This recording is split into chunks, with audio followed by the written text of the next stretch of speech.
Dr. Morley Muse, welcome and thank you for joining me here today on The Uncharted Leader. Thank you very much for having me, Kylie.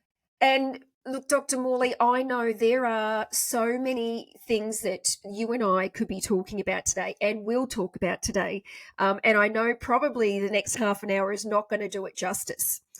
Based on what I know about the work that you're doing. So I thought the best place for us to start today would be actually to say, we know people are time poor. So if we had to look at, the work that you do and the work you have been doing, especially of late, but, what do you think is the real, why are you here? What is the thing that you're deeply passionate about that has you get up every day and do the work you're doing? So why don't we start with that? That's an intelligent question. Well, very simply, I'm an engineer, and we are all in Australia. We need to compete globally. Unfortunately, for us to compete globally as a nation, we are not harnessing all of the skills that we have. So, my expertise is in science, technology, engineering, and maths, STEM, which is very critical for innovation and job creation. We've got 36% of university um, STEM enrollment being women, but women only make up 15%, 1/5, of STEM qualified occupations, meaning we are not harnessing the remaining 85% of that 36% pool. That in itself is a very big problem. So we are nowhere close to hitting gender parity, and that's the problem I'm trying to solve. Mm. So that's a big gap. I mean, I know even across the board, we know that there is a high participation rate of women in university, and then the statistics once they get into the workforce drops significantly. But I guess I do want to now jump back to how this all happened for you and your journey in particular. And I do want to acknowledge, I think first and foremost, I first met you a year ago when you won the Women's and Gender Emerging Leaders Award. I mean, you've won some incredible awards in the area in your work that you're doing and some accomplishments. So Thank you. I want to talk specifically about, why don't we even start there? So this Emerging Leaders Award for you, I think, it exemplifies the work that you're doing, the impact. So why don't we talk about the work that you're doing specifically with the iSTEM movement and what you've been doing in that area? I like that you called it a movement because it's exactly what it is. It's not just, your regular job. So this all started when I started my PhD, which is like over about 8 years ago now. I started my PhD 3 weeks after having my first son. So that in itself was quite challenging. Um, I did my bachelor's. I moved to Australia from the UK, did my bachelor's in chemical and environmental engineering, did a master's in renewable energy, and then relocated. When I came into Australia 11 years ago, I didn't think that it was going to be a problem looking for a job because I came on skilled migration. But I struggled. And eventually, I went in to do my PhD. Unfortunately, when the opportunity came to do a PhD, it was the same time that I had just had a baby. So it was barely like 3 weeks old. You're crazy. I know. So my story is one of a crazy person, and I think like for us to do big things, for us to really achieve big dreams, you have to have a level of crazy um to I do love that. So that. yes, I'm crazy. So that's how it started for me. Now, when I started that journey, the PhD journey can be isolating on its own. But then I realized that a lot of girls would start in first year, especially in engineering. By second year, they're out. Now, I'm one of those people, Kylie, if there's a problem, I try to fix it. Hmm. If I can't fix it, I just don't speak about it. So the first thing that I did in that effect was to start a club. I was surprised that the university had existed for 100 years, but there wasn't a club on campus where girls came together. So I introduced the WISE Club at Vic Uni, Women in Science and Engineering Club. So that's how I launched into that STEM leadership space. I did that for a year, was the inaugural president, but I wanted something more because I could see that this was a problem across Australia. I literally went on Google and I typed women in STEM organizations. Like I didn't need anyone to introduce me. I reached out and I said, "Look, let's have coffee." Well, it took about 8 months before um, I had coffee with the executives of the organization, and then I did a year of board observership because I shared some of the ideas that I had, and thanks to Dr. Margaret Evans Gala, she created room for me, and she said, "Look, Molly, you've got some very nice ideas. Why don't you come join us on the board?" And I was like, "Oh my goodness." I didn't have a PhD yet. They all had like PhDs and professors, well accomplished women. So that's how my STEM leadership journey began. But one thing that I noticed, so I've been on the board for almost 5 years now. But one thing that I noticed is when we say gender equity in STEM, the conversation stops at gender. There was still that absence and that clear gap of intersectionality. So our First Nations women, women from migrant background, women from diverse background more broadly. So post PhD, I had worked in consulting, I worked in construction, and I noticed it was even worse in areas like mining, construction. And if I quit my job and I decided to start iSTEM Co along with the fabulous Dr. Rwangi Fernando, who is an AI expert and a data scientist. So we started iSTEM to really enable employment for all women, not just some women. We want to have a society, a leadership that is reflective of our society. We pride ourselves of how diverse we are in Australia, yet we can't see that diversity in certain areas of our society, which is not right.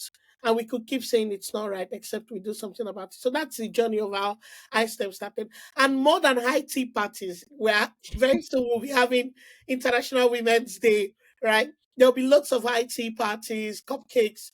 Brilliant. We all love them. But more than that, um, my take is women need to get employed and they need to stay employed. So the thing is, companies push hard for diversity, but they lack spaces of inclusion. So the other challenge that we are having is retention. Retention is the actual big elephant in the room that no one is talking about. And that's why we have only 15% of women with STEM qualified, that are STEM qualified working in STEM employment. And that's the problem we're trying to solve. So iSTEM is created to address that employment and retention gap for all women in STEM.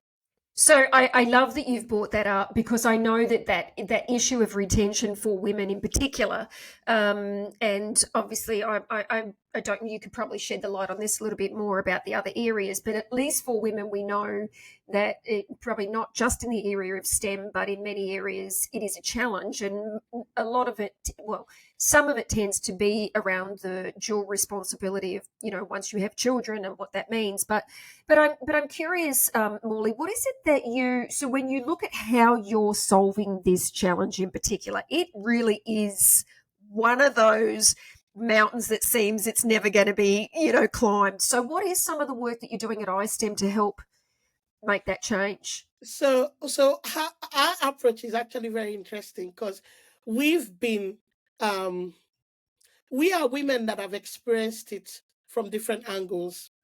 So I have been like at the very, very bottom, like bottom that you can almost imagine. And I've also been privileged to be in boardrooms where decisions are being made. So I do understand the problem from a very holistic angle. So we approach it very holistically. Now in iSTEM, we're not just your regular recruitment company. We do recruitment, but then we have tailored programs. So I'll tell you some of those programs. We do run employability workshops.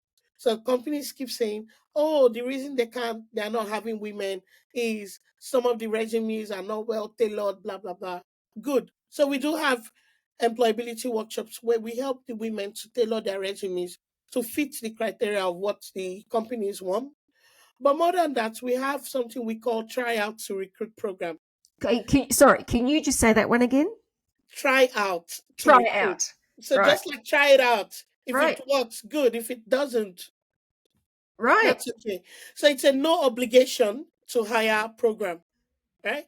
Because we found out that one of the reasons companies were not absorbing women, it's because they didn't want to take that risk.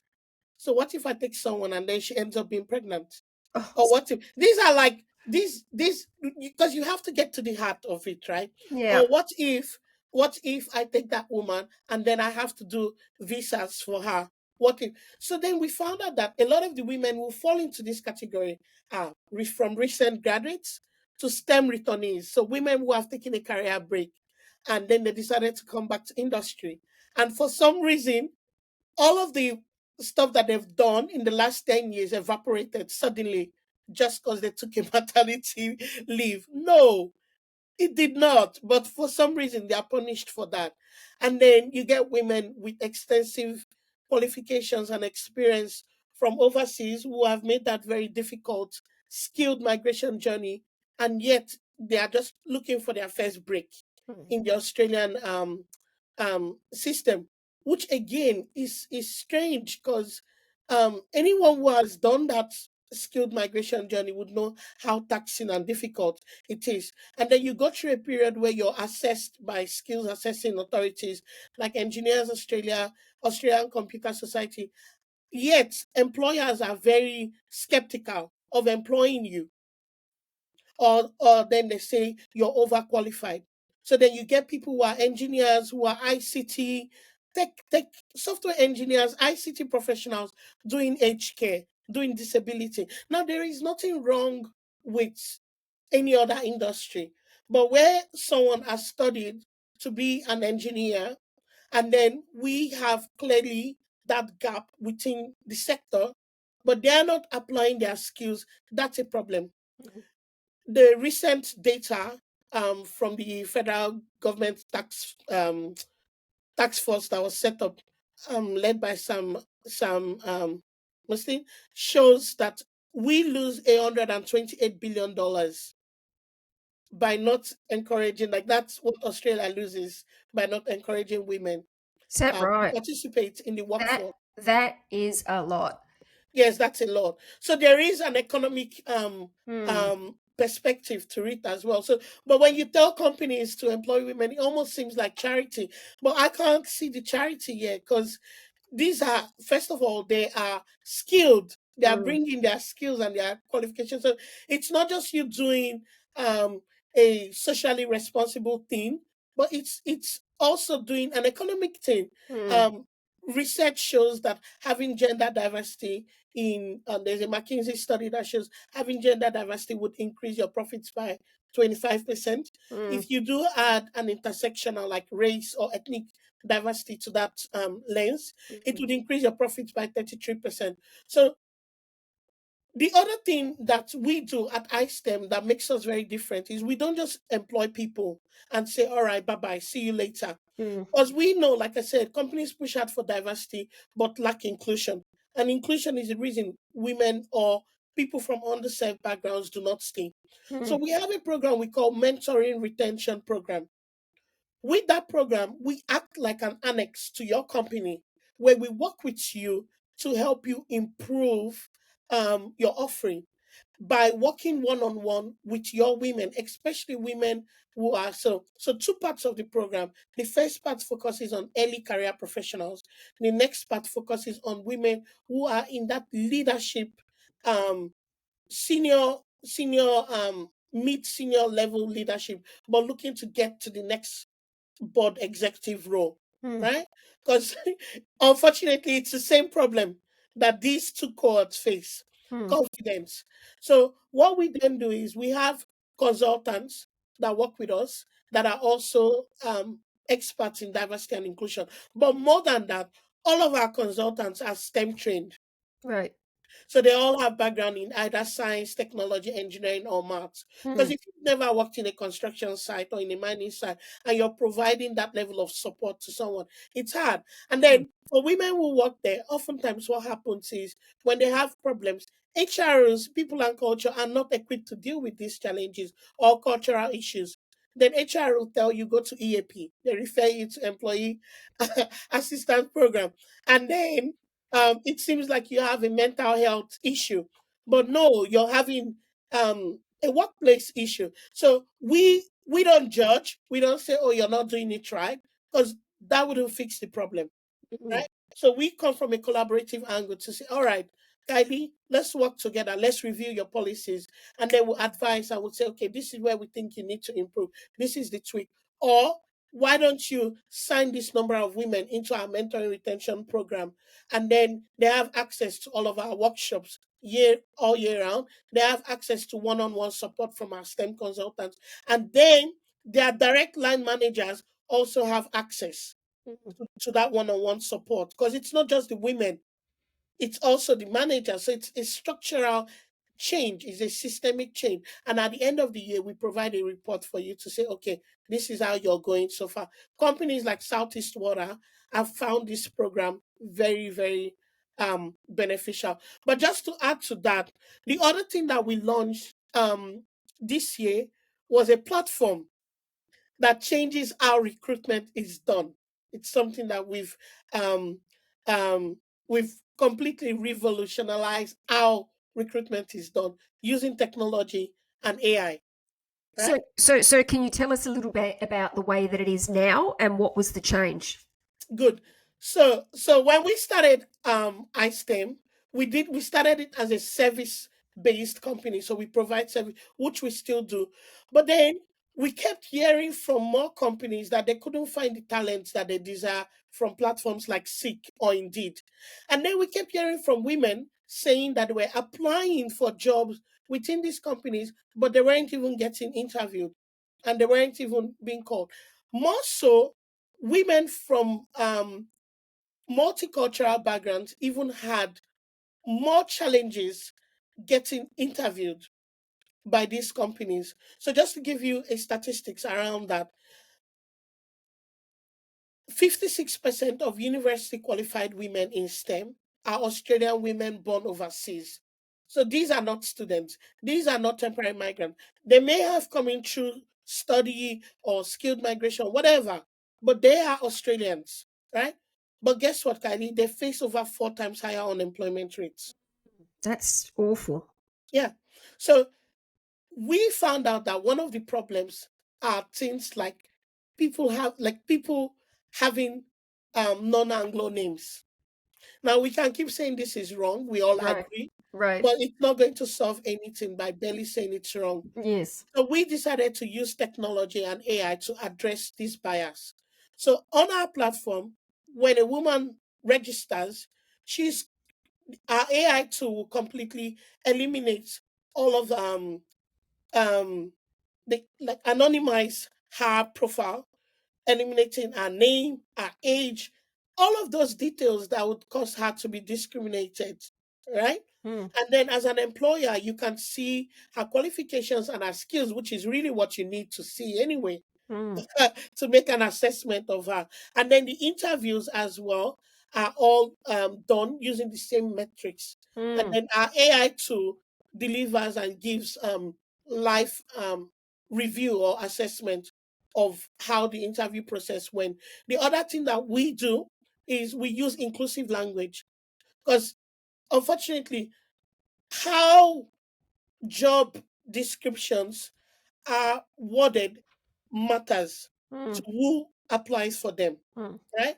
So these are some of the things that we've done to amplify and improve how recruitment is done. That's fantastic.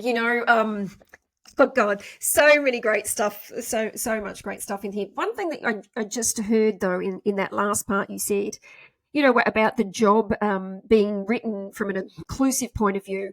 I've noticed a lot actually. Well, there's this one thing I notice in particular, right? And so the way that job ads are presented, it's like they have this 100-point list on what you need to apply for the job, right? And yet, when I hear people talk about why women are not successful, they say things like, and this is just general commentary I hear about it, Right. right? Oh, well, that's because women are unlikely to say that they are somebody who can do everything. They're more likely to say that they can't tick everything on the list, therefore they don't apply for the job, which leaves me thinking, oh, I see. So what you're doing is you're making it about the woman's capability and what a woman does versus actually saying, no, Organizations need to wise up and start dealing with the way that they construct number one, their job descriptions, and number two, the way they present their job ads. Because if you're going out there saying you want a 50-point checklist on what you want someone to be like, any human being on the planet, I don't care whether you're male, female, black, white, it doesn't matter. So anyway, I just got on my own rant about that one. But it's really great that you're dealing with that issue, because otherwise we're going to be in a place where we constantly look at this issue as if somehow it is about the human on the other side, about the gender minority, and it's not. And organizations need to deal with that for sure. Yeah, you're very right, Kylie. Because at the end of the day, the truth is women are honest. And Yes, there's that's right. women are honest, and there is more than enough research that shows that women would apply for jobs if they qualify maybe more than 70%, Yeah, yeah, right? And it is true. yeah. I mean, at iSTEM and on our platform there, www.dir.com.au, what's interesting is we put it out there that the jobs are for women in STEM, but men apply. Right. Like I'll put out a job ad. I get men apply. They even apply with their resumes showing their faces, you know. and, and sometimes they do not even meet the requirement of what we are asking for, Right. right? So Hilarious. so these are like some real life examples. But more than that, look, we had this roundtable, and then a guy asked me and said, all right, what women say they can do these jobs, and then why are they complaining about how the job descriptions are worded? Someone asked me that. I took a pause for about 30 seconds to 1 minute, and I replied him using my story, right? I told him, I'll give you an example. To answer your question, I'll give you an example. I worked in construction as a senior environmental site engineer. Now, as a site engineer, you're required to do things like vibration monitoring, noise, dust or air quality, and water, right? So our work centers around this, and then the rest of it is like doing site inspections, coming up with different site documentations and all, which is good. Now, you also, as part of the role, that we have tools to use to monitor what happens on site. Someone that is in HR, or let's say, I don't know, someone in HR can assume that that work of an environmental site engineer is the job of a tradie who works on site, and would make it seem like, oh, you have to do heavy lifting. If you want to doubt, just go on Seek or go on Indeed, and then just put this example. You would find that some of what is described as part of the job description has nothing absolutely to do with Mm, the role of an environmental engineer, mm, right? Of course, you have to go to site. Of course, maybe once in a while, maybe you go on site, and while you're doing an inspection, you might find something is out of place, and you might need to move it um, um, away, or you might need to ask one of the workers on site to move it away. But it mm, has completely nothing to do with your how physically strong mm, you are to do that job. It has everything to do with how mentally like if you've got the mental expertise to deliver on mm, the job. So when I did this job, I was pregnant, and there was nothing wrong with me being pregnant.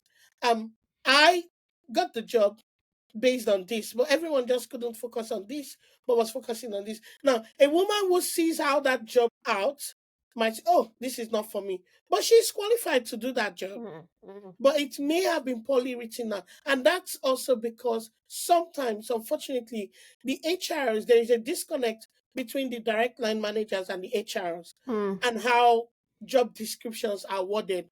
But we can't rely on humans to do that alone. And mm, that's where our AI tool comes in place. So what our AI tool does is, when an employer is just about to post, the AI would do an audit to then be able to give a live feedback to tell you if that job description is inclusive or not. Because there are languages that attract women, and there are Mm. languages that can, prevent women from applying for those jobs. Yeah. So look, you've brought up something that I noticed that came up previously in the conversation when you were talking about the obstacles that companies are saying about the challenges and why they don't employ them. And you did say back then that one of the issues that was spoken and potentially not said publicly, oh, what am I going to do to employ a woman and then I have to lose her because she's going to have a child, right? When you said that, and I was just noticed it again then, what I noticed was happening was this focus on all the reasons why it doesn't work or all the obstacles one would have instead of actually looking for what do we think is the benefit. I'm just simplifying that simple distinction, right? Because I can hear what you're saying is, oh, that's what's going on over there. And I want to talk about this, but I want to talk about it in the context of your personal journey, Morley, because if we think about that in itself, it's like in business, you do a basic cost benefit analysis, right? It is as simple as that. If you go, oh, well, these are all the concerns I have. Okay, that's all the concerns you've got. Well, then, but what are all the benefits? And I think, sadly, in this world, Morley, what tends to happen in business a lot is we just go headstrong on all the reasons why it won't work, or that we look at the things that are not working versus allowing that to be okay and then look for the opportunity or the strengths. Now, why do I want to have this be about your journey in particular? Because I know that to be somebody who fights for something like this is because you have experience in knowing what it looks like to overcome any obstacle, right? So, and I want to share this story. Well, I want you to share what your story of the different challenges and obstacles you've had to overcome. Also, because of the contribution then that it makes to people who are listening to the podcast. And whilst, yes, women are one group of people who listen as emerging leaders, so are every single minority group, and so too are people who lead emerging leaders. So I'm interested in this because I think it highlights something very, very important. And that is to really acknowledge that you can have any obstacle in life and you can still accomplish anything. I can say it that simply. So I want to start with your journey in particular. I know that you're a mum, but where are you from? And please share with us some of the things that you really had to, some of the obstacles you really had to navigate. Oh, I don't know. I don't know, Kylie, if you're ready for my story. I've had a very incredible journey. Um, a very incredible journey, and I like to stay positive. So I don't like. I want the podcast to be positive, Hmm. but at the same time, you're right. Like everyone has a why. My why is very deep, and that's why I do what I do. Like I said, I started my PhD 3 weeks after having my first son. All of my kids were through cesarean, so um 3 years into I'll give the story a little bit of a zigzag format, right? Just to encourage anyone who is listening. So 3 years into my PhD journey, I was 7 months pregnant with my second son, and I was hoping that look, I'll just wrap up my experiment and then use the period. Yeah, An experiment. yeah, my PhD was difficult, Kylie. It wasn't any of the fancy PhDs where you sit in front of a computer screen and you write. I had to go to the lab, I had to go to the field, I had to do like real work, right? And this is where as leaders, don't assume if you have consent, have a friendly but open minded conversation, Hmm. right? Don't assume like this woman can't do the job, or like she's got too much baggage, or she's got too much children. Because that's why women hide. That's why women don't come. Like you know how people say bring your whole self to work. Please don't. Because like if you bring your whole self to work, like you scare people. Like if I did bring my whole self to work, seriously, when I was working, I would scare people off because Even just hearing that I have 3 kids, and Yeah. then people be like, "Oh no, like I can't deal with that. She's going to have," but she saw the job, description. She saw the eligibility criteria, and she decided to apply for it. So she could very well have made provision for how our 3 children would be taken care of. So, it's all these different unconscious biases, and we don't know what people are dealing with. On their personal life. So we shouldn't make it a bit more complicated for them. Well, my story, like I was sharing, 3 years into that journey, I was 7 months pregnant. Then I lost my eldest sister. I was born in Nigeria. I've lived an interesting fact about me. I've lived in 5 um, countries and continents of the 7 continents that we have. I was born in Nigeria, moved to Nigeria from the UK, spent some time in the US and in Malaysia, back to the UK, and then from the UK to Australia. I'm Australian now, and I love, love, love this country. I wouldn't want to be anywhere else, and that's why I want to do my best to contribute and know that at least I did something about the problem, no matter how small. So in that period, I was planning to finish up my experiment. Then my sister died, and my world crumbled because I had lost my mom just months before making that journey to come to Australia. Somehow I managed to pick myself together, and I got through that part of the reports. And then 2 months before my thesis was due, I lost my second sister. At that Damn. moment, I was really convinced someone was taking off the carpet from under my feet. Mm. It was incredibly challenging. But I'll tell you 2 things that helped me to navigate that. So if anyone is listening and you're at that period where everything seems like hopeless, Mm. for me, that's what it seemed like. I had this mental picture of a seed buried underground. Now, when a seed is underground, all that seed feels is heat. It feels suffocated. It feels almost hopeless. But if that seed receives the right amount of sunlight and water, the seed doesn't have to do anything. It just sprouts. Mm. The other picture that I had was a flowing stream. If you put water in this cup and you leave it and there is no flow, you come back to it 2 weeks later, you find a lot of photoplanktons in it, Mm. microbes. Mm. But that same water, if there is flow, it just cleanses itself. Mm. That's life. Mm. Sometimes we can't control things that happen, but we can control how we react, and we just have to keep going on. And I'm glad that I, continued on the journey.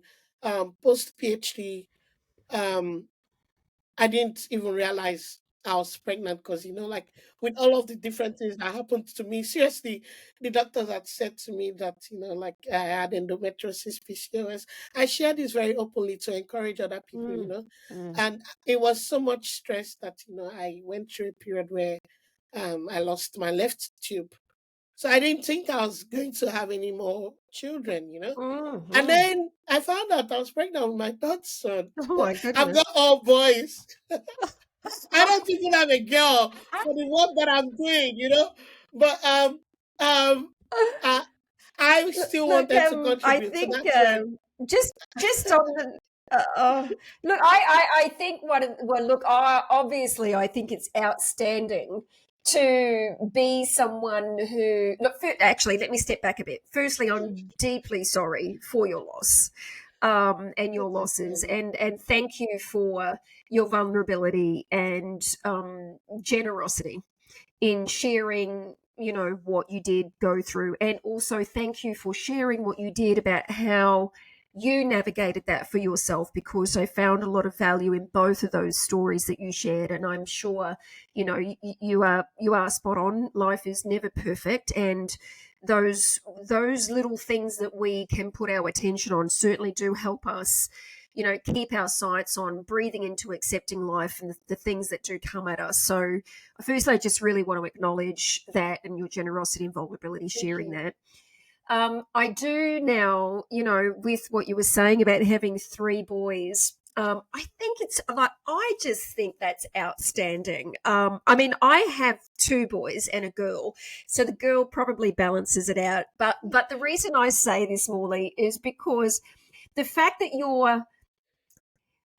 your purpose and the work that you're doing in the world to empower women is not is like, you have sons, right? It's not all about, any all about women from, and I'm not even sure how to label this, right? But I think this, well, I'll go to my own personal experience. There's been times in my life when I've been very active and still do a lot of work to empower women in leadership. And there was a movement that I had started around having women share their stories more often, because I do think it's when you hear other women's stories, you get courage to rise much stronger. But it was while I was doing that in the very early days, there were comments made that made me feel like it was isolating men or segregating men, which to me was not inclusive. And I noticed myself stepping back, not at that point just because it was about I had two boys. In fact, that wasn't what was front and center for me. What was front and center for me is a lot of the people who had made a massive contribution to my life in leadership were men. So I'm like, hold on. I don't think it does anybody any service to discount or operate in a way that we are creating a negative opinion about men for the way that some quote unquote men behave as a way to advance women. And before I get you to share a little bit more about this, I'm just going to have one more rant. This is the time for everybody. You ready? Get out a piece of paper and write down all the things you want to have a rant about. But there was, on social media, I'm very conscious sometimes about what I talk about on social media, because I don't want it to be pigeonholed for any particular reason. But there's been various quotes that in the past have been given, really wise quotes that I think are quite pertinent for all of us as human beings. I think we should take the lessons from some people in the past who have great things to say. One of them happened to be Pablo Picasso, who had a quote about living life's purpose, but the real purpose of life is then being able to gift the meaning to others. Now, that says to me that that human being has said something like that through some lesson, right? Great quote. So I post the quote on LinkedIn, and there was a comment made that outlined how misogynist, and one should never quote from a gentleman like that who did a whole series of things. And I can't remember what that was in particular, because what I noticed was I do not advocate taking someone down because of a past behavior, when there's a very, very strong likelihood that at some point we all hit that point that, and what was it, Maya Angelou, I think, says, when we know better, we do better. There you go. There's my rant on it. So back to you.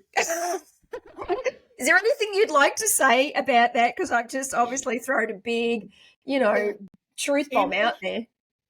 The kind of leaders that I admire the most, and that's also the kind of leader that I hope to be every day. I admire leaders who take charge to solve a problem that does not affect them, Hmm. right? And a problem that doesn't disadvantage them now or in the future. Those are my kind of leaders. Hmm. And the way I like to lead, and that's why I share my story openly, because we live in a world where we are told to hide, we are told to mask ourselves, and of course, to a degree, people have to, because when, like I said, when they say bring your whole self to work, then you do, and everyone runs away, right? um, but I think leadership in itself is also changing. For me, a leader is someone who is not afraid of being vulnerable, where they know that they don't need to have all the answers, but they can put together a team of people, where they come together to collectively create the answers or the solutions to a problem. So, in saying this, a lot of times in the work that I do, I hear some of the men. I'm not anti men. As a mm, matter of fact, like I've got an amazing husband who is very, very supportive of my journey.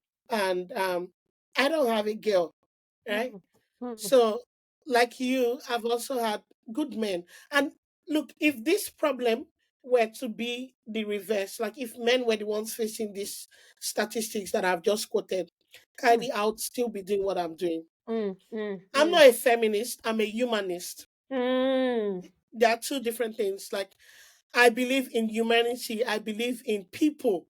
I love mm, people.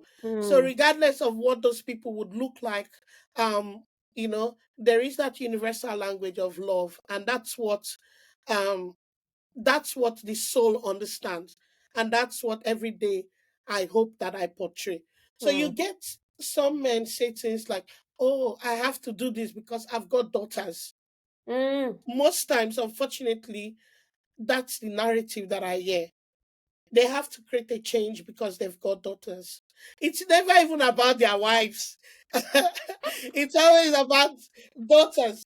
So I delivered this keynote presentation at the 40th anniversary of the Institute of Electrical and Electronics Engineers, IEEE. And I told them that, look, it shouldn't be about your daughters. It should be about humanity. Because this problem is, it should be the reason why we've made very little progress around gender equity in every area, and more so in male dominated areas like STEM, is because it's been a women problem. Mm, I go to conferences, women in STEM conferences, there are no men. And it's like a bunch of we women just ranting. Like, it's not going to do anything, right? mm, Because the men are mostly the ones in power. So mm, we need all hands on deck. We need everyone to be concerned about this problem, because we are losing money as a nation if we don't have all hands on deck. And so that's the perspective that I come from. And then how I also tend to I don't know if I'm going off tangent, but how I also tend to encourage leaders to view this problem is to, we all have biases. We all have, like perceptions of how we view life. We've all grown in different circumstances, maybe where we were born or how we were raised or different things, the interactions that we have, and these things shape us. But it's really to say, look, this is what I know, but I'll keep it aside, and I want to listen to you kindly. And listening is not hearing. Listening is actually, mm. because some people are hearing, but they're not listening. That's right. That's right. They listen to talk, they listen to interrupt, but listening is actually saying, look, I'm dedicating my time, I'm giving you this piece of, I'm experiencing you.